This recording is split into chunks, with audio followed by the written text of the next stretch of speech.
Hi everyone, Radhe Radhe. So in this video we're going to be doing chapter 6 verse 41, and the context is that Arjun had asked in the, not I think the previous verse, but the previous verse before that, what happens, previous two verses before that, what happens to people who go on the path of, this is a beautiful question, right? What happens to people who go on the path of yoga but they fall? What happens to them?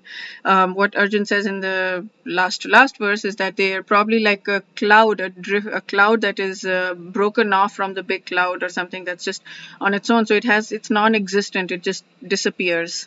Is that what happens? And then Bhagwan Sri Krishna says that no, that's not what happens. Anybody who has followed the path, even for a short time or a long time, there are two different distinctions that Prabhupada has made, which I'll talk about. That they do benefit from it, and then he explains how they benefit from it, and in this and the next verse. So let's sing the verse together. प्राप्य पुण्यकृतां लोकान् उषित्वा शाश्वती समाः शुचीनां श्रीमतां गेहे योगभ्रष्टोऽभिजायते. Okay, so the unsuccessful yogi, after many years of enjoyment on the planets of the pious living entities, is born into a family of righteous people or into a family of rich aristocracy. Okay, so the unsuccessful yogi, after many years of enjoyments on the planets of pious living entities, is born into a family of righteous people. So there are two aspects to this that he says. The unsuccessful yogi, he first goes to enjoy on these higher planets. He goes first to enjoy on the heavenly kind of planets, and then he is born back on earth, I guess. I mean, that's I'm assuming that he's meaning on earth, into a family of two, either, again, they're broken down to two, either family of righteous people, which is people who will help them right from childhood become pious, become religious, become like, God given, or into a family of rich people. For some reason, I'm not able to say aristocracy. Okay, now I said it. They're born into a rich family where they don't have to worry about the struggles of life. They can focus, they have the opportunity to focus directly, fully on Krishna consciousness. So there three aspects here. So let's do one word by word, and then I'll go into this. So he explains it, both of them explain it really well, Prabhupada and Swami Gunanand. Okay, so prapya, after achieving punya kritam, of those performed pious activities, that the yogi who has performed previous pious activities, lokan, planets, ushitva, after dwelling, shashvati, many, samaha, years, shuchinam, of the pious. Okay, so now that pious thing is separate. So after dwelling for many years, after achieving the benefits, after achieving the enjoyments of those who performed pious activities, previous pious activities, who performed pious. So those yogis, after achieving many years dwelling in in those heavenly planets, then they are born Shuchinam, either of the pious, of the Shri Matam. Shri is rich, and so of the prosperous, Gehe, in the house. So those people, Yoga Brashta. Yoga Brashta is a Hindi word also. Brashta means it's gone, it's disappeared. So one who has fallen from the path of realization takes birth, Abhijayate. So the unsuccessful yogi, the person who has fallen from the path of yoga, after many years of enjoyment on the planets of the pious living entities, is born into a family either of righteous people or of rich people. So um, so he's broken it down into long and short practice. A person who has fallen after long practice versus a short practice. He says that a person who has fallen, he must have gotten this information from somewhere else, because this is not specified here in this verse in Gita, that after a short practice goes to the higher planets, and then after many years there, then he's sent back again on earth to this planet. So he is sent back on earth to take birth in the family of righteous Brahmin and aristocrat merchants. Okay, so now this is something that I learned in my Bhagavad Gita class. It's not here, but what the going to heavenly planets, going to Indralok and all those heavenly planets is not good for us.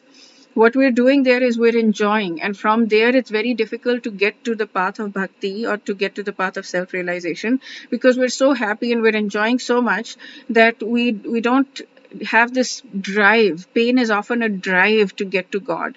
So we are sent back to earth in order to get. So basically, all those years are a waste. We're enjoying, but they're a waste. I mean, there is no point in enjoying because we're going to come right back here. Long term, there's no benefit to it. So we don't really want that good. So if we do good karma, we also go there. And we don't really want to do good karma, which is so strange. I mean, I've spoken about this in some videos before. But we don't want to do good karma, we don't, it doesn't matter for us to do good karma. We are it distracts us. So if we do good karma, we have to benefit from that good karma. So basically, if we're doing things for other people, if we're feeding the poor, if we're saving them from illness or whatever, if we're healing them, all of that is great. But if we're doing it for the sakes, if we're not doing it as a form of karma yoga, in karma yoga we're giving all the results of the karma that we're doing to God. So then we're not accruing any good karma either from that, which is great, because then we're not sent to these higher planets and we're not wasting time there and coming back. We're just, because then we'd have to come back after we've reaped the benefit of that. We're right back here.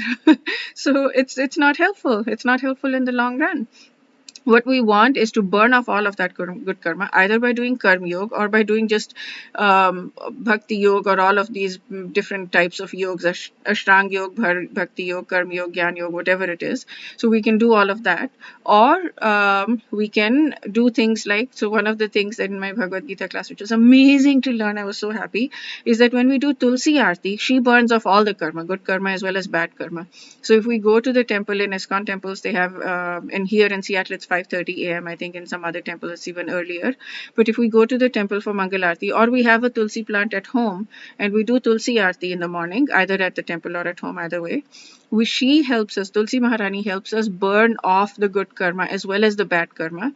So then what we are left with, then it's just, everything is just dedicated to Krishna, and then we're going to go to Golok Vrindavan directly.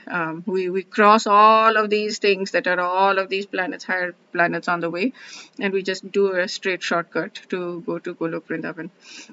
So yes, this is about good karma basically. If we've done, so even if we've done pious activities, if we've done yogi work in this lifetime, we will accrue good karma. So we have to be really careful that we don't accrue good karma or bad karma, because we don't want that. We just want to come directly. If we're taking another birth, that's perfectly fine, but we want to be able to come directly to earth and take birth in a righteous family, ideally a righteous family, not even a rich family, because we might not go into the Krishna consciousness path in a rich family.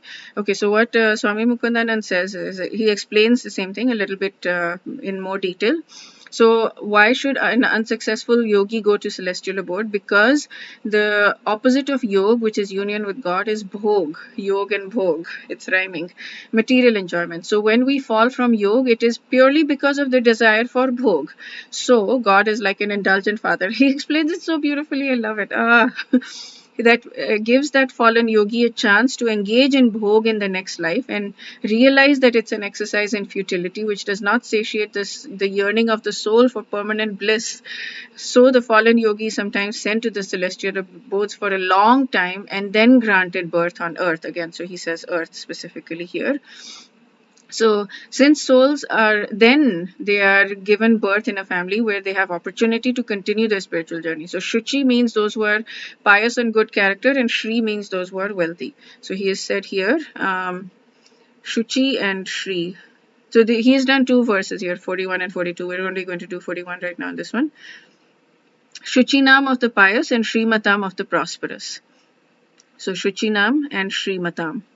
Shuchinam and Srimatam.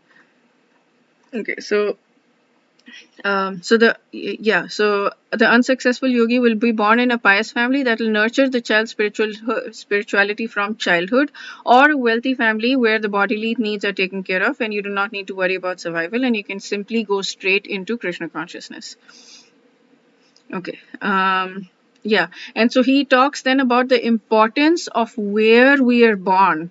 I don't know why and I'm not going to try to I'm not trying to be a racist or anything here, but it's not because I feel that India is a big thing like Hamara Bharat Mahan or India is this whatever. It's not because of that, but there is some sense of intense, deep gratitude that I've always had in my life, that I was born in India on Indian soil.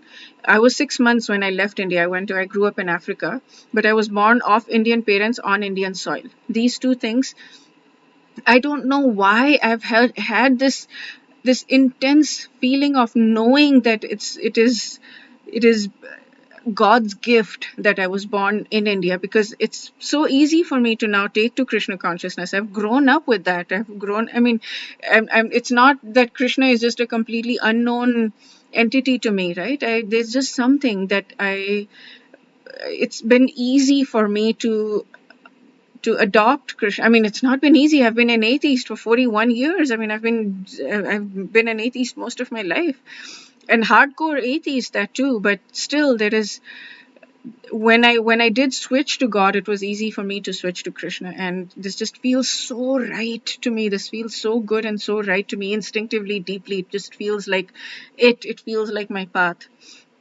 So yeah, I'm very grateful for that, and I'm very grateful. Yeah, so the birth that we have, and that I was born of Hindu parents, the birth that we have, I could have been born anywhere. I see people around me who are born everywhere. I mean, I live in US, so I see people born in all kinds of families, having all kinds of childhoods, and I feel so lucky because I do believe that I must have done some pious activities in my previous births or previous lifetimes, which got me here, which gave me this opportunity, this absolutely brilliant golden opportunity to attain Krishna, because that comes. It's all karma, right? It comes from what the past that we're doing. But then Krishna gave those opportunities and I took it. And he gave me those opportunities when I was 14. So 14 to 16, I found somebody in ISKCON when I was growing up in Botswana, and there was no ISKCON temple there, but there was an ISKCON person who came in for a home program, and I just took to it and I chanted nonstop from 14 to 16, ages of 14 to 16. But then I gave it up and I asked myself, do I believe in God? I've given everything I've got.